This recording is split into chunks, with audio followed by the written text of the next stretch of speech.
this is Bob with RealTVFilms.com. We're in Austin, Texas, covering the South by Southwest Film Festival.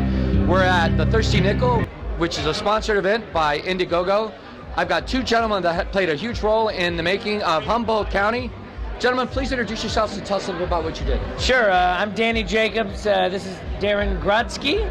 We wrote and directed the film Humboldt County, which had its world premiere a couple days ago here at South by. Got it. Now, will you write it, both co-writer and co-directors? Yeah. We've been best friends since we were 6 years old.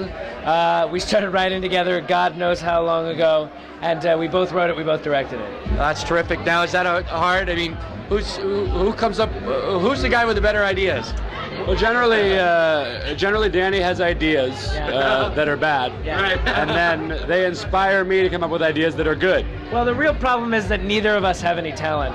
So, But our hope is that the combination of talentless plus talentless equals talent. Yeah, somehow two wrongs make a right, somehow, some way. Got it. And it seems to work in the writing area. Now it's working in the directing area too, right? Yeah. Yes, absolutely. We find that people ask us a lot of questions. You know, which costume, which piece of set design, and we just generally point at a random one, and then pray. All right, so Humboldt County, tell us about the movie, please. Sure, it's a drama, and it's about a young man who is having a quarter-life crisis, and he meets a girl who takes him up to Humboldt, which is in Northern California, about 4 hours north of San Francisco. Right. And Humboldt is sort of this really gorgeous place sandwiched between the redwood forest and the Pacific Ocean. It's also the marijuana capital of the United States, and it's there that this kid has sort of a life-changing. He discovers himself while befriending this pot-growing family in the middle of the woods. So yeah, it's got stars Peter Bogdanovich and Francis Conroy from 6 Feet Under, and Brad Dourif and Fairuza Balk, and we're really excited. It sounds like a terrific movie. Now, how long did it take to film the movie, and you all spent all that time up there? Yeah, well, we shot the film in 18 days. All principal photography, except for a few little pickups, was done up in Humboldt. Right. And we have a connection to the county because I have family that's lived there for a number of years. That's how Danny and I came upon the idea of the script in the first place. And so we hung out up there, did a lot of the writing up there, and then knew from the very beginning two things: we had to shoot on film and we had to shoot in Humboldt County, and we were able to do both those things.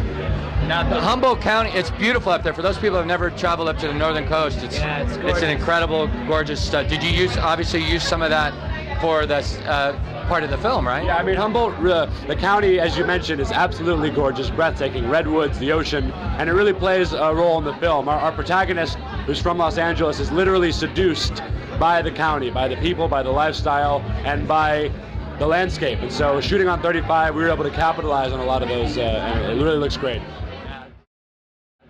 Now, tell us about South by Southwest. Was that a conscious choice to choose this festival, or? Oh yeah, without a doubt. I mean, for us, this festival and this town was always the top choice for us to premiere the film. There's so many film lovers here, so many cineasts, you know, people who really love the films that we love, which is like a lot of the American cinema from the 70s, which this film is really inspired by. And there are also a couple of pot smokers here. One or two spot smokers. We found them. You found them up there or down here? There are a few down here. We were able to find them. They came to the premiere. They seemed to enjoy themselves. 4 or 5 that smoked pot saw the premiere and enjoyed it. So. Right, now this movie rather isn't sending in a message one way or the other. That's just part of the plot line, right? Right. I mean, we were very intent not to sort of get political with the script and with the film. We wanted to just present these really interesting, complex characters themselves, and sort of the good sides and the bad sides of their way of life without telling people what to think. We felt like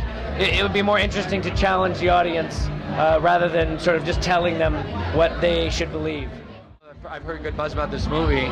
There's a good chance this movie could go on and make it into theaters, right? Well, I mean, you know, we're trying our best to just stay in the moment, because I'll drive myself. You haven't started counting the money yet? No, dude. I will drive myself absolutely batty if I even begin to sort of go down that road. So this morning I counted the $3 in my wallet. Yeah, that's the kind of money we're counting, and that's about it. Right. Well, I'm gonna have to call my kid because he goes to Humboldt State, and he told me it was just a nice, quiet school. I had no idea it was like marijuana capital of the world. Well, I can't involve myself in your family politics. I so. will say that you will very much enjoy Parents' Weekend. Yes. Well, terrific, gentlemen. Thank you very much for taking the time to talk. It's a pleasure meeting you both. Thanks a lot, man. You bet. Thank you. Fun. Thanks. You bet.